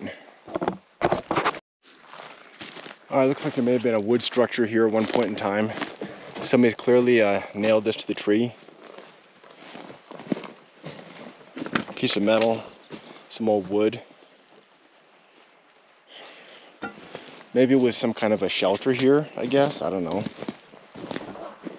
We're clearly in the right track. Things like this, cut down trees. Now, once we get to the point where, down here on the trail, I believe there's a point where we hit left, and that's where we went on the last video. Once we get to that point, then I'll go ahead and say, yeah, we didn't find the truck. But until we get to that point, anything's fair game. And like always, you're part of this hike too, so if you see something that I don't, please mention in the comments, timestamp the video. And if you say, hey, I saw the truck in the bushes, you totally missed it, don't think I'm not going to come right back out here, because I will. Yeah, see, this looks like it could be an old ancient road. It's really hard to tell what's a road and what's a wash. Somebody put barbed wire across this wash. It's old and rusted, so clearly been here a long time, and it looks like it stretches around those trees over here and around these trees here. Is this another animal corral? It could be.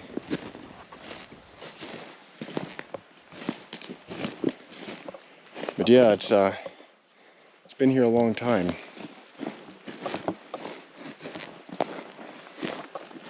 Not seeing anything else around here.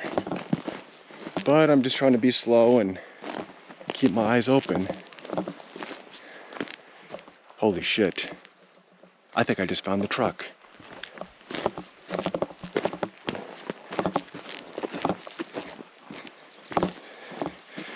I see something up here with wheels. Oh my God. That can't be it. Holy cow, look at this. Is that the truck? Look at this. Jesus, it is the truck. It is a truck. Holy cow. Okay. This is not as it was described. What was described to me was a truck about the size of a pickup, which this is, with some sort of a boom on the back. That is not what this is. But I'll be damned if there's not a truck out here. Is it the truck? I don't know, but it's a truck. Any chance of us driving it out of here? No.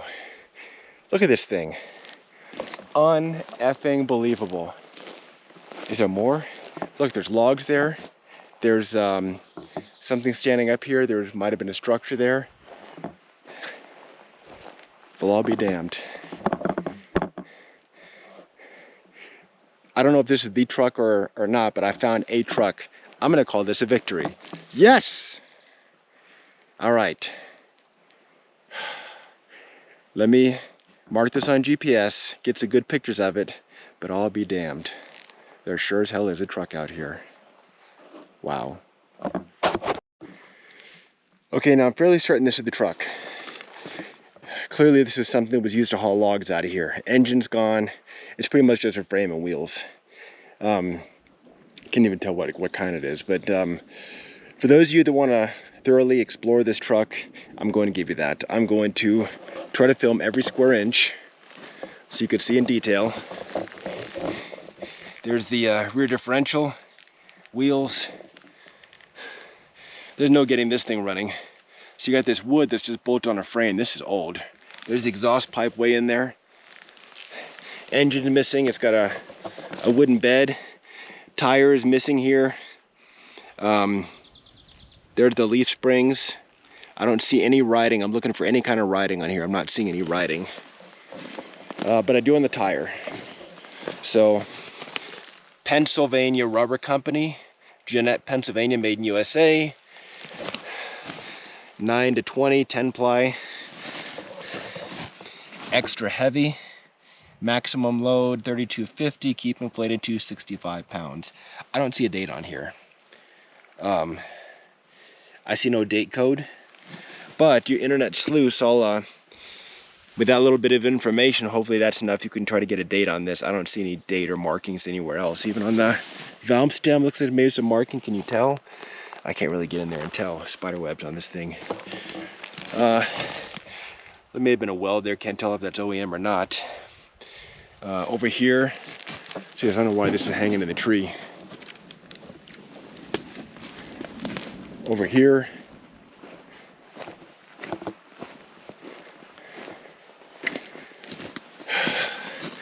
this may have been part of the cab. The seats are missing. This, I don't know what this is. Maybe, I don't know if it's starter or not. Looking over here. Exhaust manifold. Yeah, that's the exhaust pipe right there. So the engine's been removed on this. It's just a frame. Front leaf springs, front and rear leaf springs. Here's the front wheel, no tire on here. You can see inside there. Leaf springs. Part of the frame. They don't make them like they used to, like an old 1970s piece of playground equipment. And over here, side there, leaf springs. Running boards, some sort of a chain, and that's about it. Is it worth dragging out of here? No, I don't think so. It's scrap. Can't even tell what kind of vehicle it was. But I'll be damned if we didn't find the thing. Thank the powers that be. Thank Lord. Thank you. This monstrous trek has not been in vain. We found the damn thing. This, more than likely, is the truck. It said there was trees growing by it, so this probably is the truck. I don't know. But like I said, we've got a significant way to go before we get back to the trailhead. 8.27 miles, 3,000 foot elevation, over 3,000 foot elevation gain, 6 hours, 19 minutes. I'm tired, but I'm energized. We just found the truck. There's lightning or thunder off in the distance. I don't even care. We found the truck. We found it. We found it. We found it. Heck yeah. I'm going to sweep the area, see if I can see anything else around here. Then we're going to head on out of here and start making our way back to our truck, which is a lot more newer than this one. Looks like there may have been a structure here. Big pieces of wood. Yeah, this old settlement is very, very old. That's got to be the truck. I can't believe it. And all the time, they gave me the wrong coordinate. I don't blame them. They could have made an honest mistake, a wrong valley. But yeah, coming up here, if we just kept on going this road instead of going off, we would have found it. And here it is. Wow. Wow. Looks like the truck may have been parked here for a while. I don't know what this pole is, but you see these wood, this lumber? It looks like this was used to actually load the truck. So maybe they rolled logs up this and loaded on the truck and then used this truck as their workhorse to bring it down to the sawmill. Either way, it's a pretty freaking awesome find. I'm glad we did it. Let's stop gabbing and just keep on looking the area. This valley, there may have been another settlement here. It looks like some wood placed in I don't know, square shapes or something. Before we found that truck, I had a feeling we'd find it. I just had a feeling. There's some more wood over there that may have been some sort of a structure. We may still find more artifacts today. I don't know. I'll tell you right now, we've got a significant hike. My Apple Watch is dead in the water. Really upsetting. I'm going to have to send in to get the battery replaced, which kind of annoys me, but it's just one of those things. I'm supposed to come out with a really awesome one in September, but we'll see. Yeah, I need something to track me the whole way, and Apple Watch does a really great job of it. So I do have Gaia GPS tracking me, just so I can get the grand total miles we're doing today. But I'm gonna keep looking around and see if I can see anything else. All right, we got another pile of cans here. Let's walk over and take a look. A shoe sole. They're all rusty cans. Probably that same Shasta orange soda. I don't know how long Shasta soda's been around, but I used to like drinking it as a kid. All right, not seeing anything here. Let's keep going. All right, so here's another piece of metal. Don't know what this is. So the seats, those seat cushions we found back up there in the settlement are probably for the truck. The seats that have been removed. And the parts we found down at that settlement down there, which is probably where the sawmill was, is probably from the truck. Unless we see another truck around here, but I had a feeling we'd find it today. I don't know why, I just did. Not at the beginning. Honestly, at the beginning, I thought this hike would be fruitless, but we certainly found it. Another sign of civilization. Looks like an old pipe or something and a piece of wood. I don't see anything else around here. Somebody may have just abandoned it here. Seeing some other wood over here, there may have been another little small settlement. A structure, perhaps. Seeing some metal. Wouldn't that be a hoot if we found a second truck out here?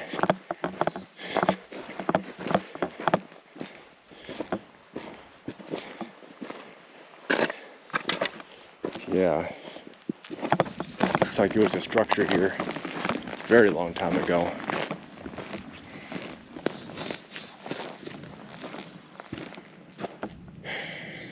Just looking around.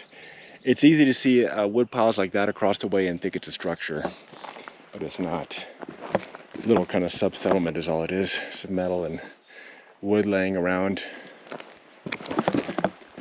I'm always hoping to find some really cool artifacts. So, for example, that Shasta can, that tin Shasta can, I would take that. It's a rusty piece of trash.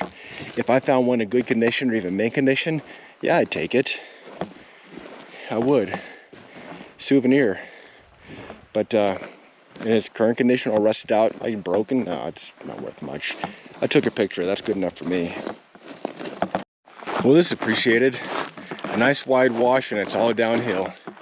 Now, like I said, we've got a significant way to go into our own truck, but walking down something like this is, see a lizard? Walking down something like this is definitely much appreciated. On the clock, heck, our battery's dead.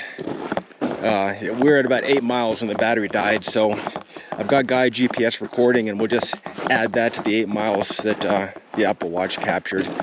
See our grand total for the day, but it's going to be monstrous, trust me. It's going to be our biggest hike ever. I want to mention really quick. Remember the first part of the video where I said we had two options: go the shortcut and go through the rough terrain, and we kept wanting to turn back, or we can go the long way, which is the easy way on the road. If we went the easy way on the road, this is all uphill, I would not have been doing this. I would not have been doing this. I would have turned back. I would have turned back and not have done this. But we pushed ourselves to go through that really, really difficult area, 3,000 foot elevation gain, through the thick brush, and got to the point where it was all downhill from the 8,100 foot level. And because we did that, we encountered the truck.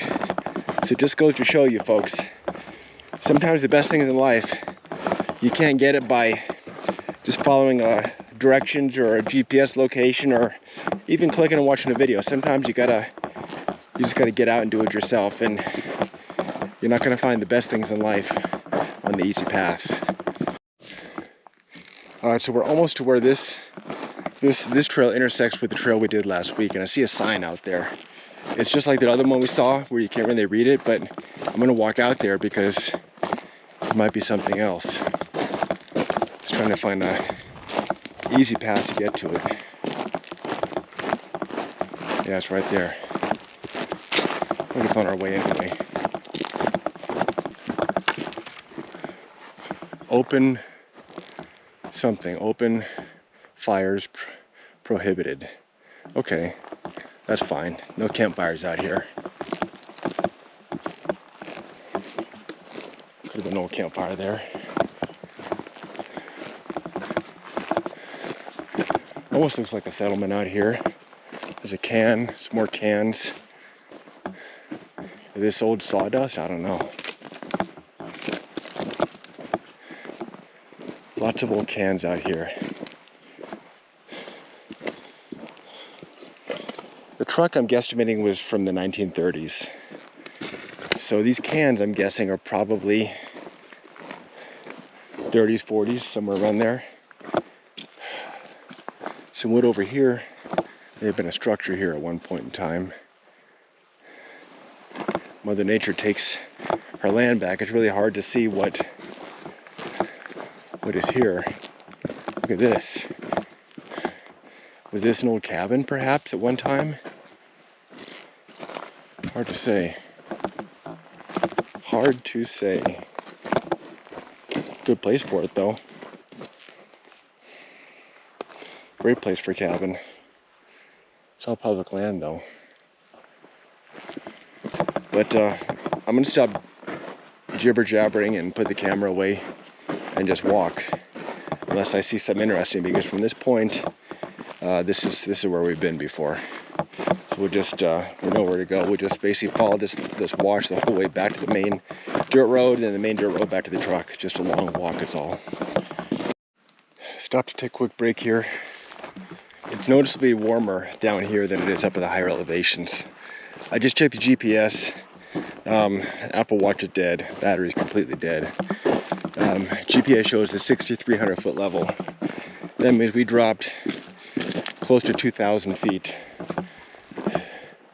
since we had lunch, and got a good 1.5 to 2 miles. Well, 1.75 miles, 1.5 miles back to the truck.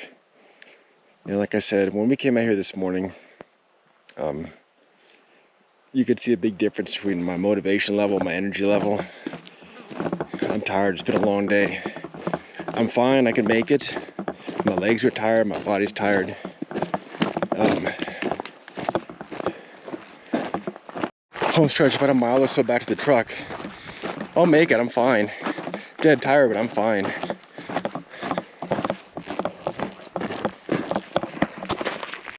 You know when you're walking a long distance, it seems like you're never gonna get there? It's kind of like how I feel. It's more like every step I take, the distance grows by 2 steps. Reality is we're probably, I don't know, half a mile, 3/4 of a mile from the truck, from our truck. I'm tired. I'm hot. My legs are tired. My legs are so almost numb, they feel like they can just float away by themselves. If that makes sense. It's like I stop and they just want to keep on going. It's been a hell of a day. Can't believe how remote that truck was. Almost there. This rocky downhill is the last section I've got to traverse. Right around this corner should be that gate, hopefully, where the truck is. Alright, ladies and gentlemen, that is our truck over there. This is the gate where we started. We made it. We completed the journey. The factory in the 8 miles that the Apple Watch was on is dead now. From when we were recording our hike to what Guy GPS just recorded. We are just a hair over 13 miles. 13 miles over rough terrain, deep in the Sheep Mountains. This truck is unbelievably hard to get to. I am just exhausted. I'm not even gonna ramble on, I'm just gonna go. I hope you enjoyed this adventure. This is what we do. If you like what you see, please subscribe and also like. When you like the video, it ranks higher in YouTube search engine and more people get to enjoy it. When you subscribe, it basically gives credibility to the channel. And I appreciate I appreciate likes and subscribes. But yeah, if you like what you see, I mean, look, your comment, your positive comments, that's why I keep doing this. And today I am, like I said, I'm loopy, I'm just exhausted. It was a tough day. But yeah, you guys are why I keep doing this, because you enjoy these hikes. These are an escape from reality for everyone, for me and for you as well. So I hope you enjoy them. And that's it for this adventure. Until the next time, see you on the next adventure. Thanks for watching. If you enjoyed the videos, please subscribe to the channel and you'll be notified when I post a new one. All of my videos are unscripted as they happen. I can't promise they'll be exciting, but I can promise they'll be 100% real. My name is Steve from Las Vegas, and these are my adventures.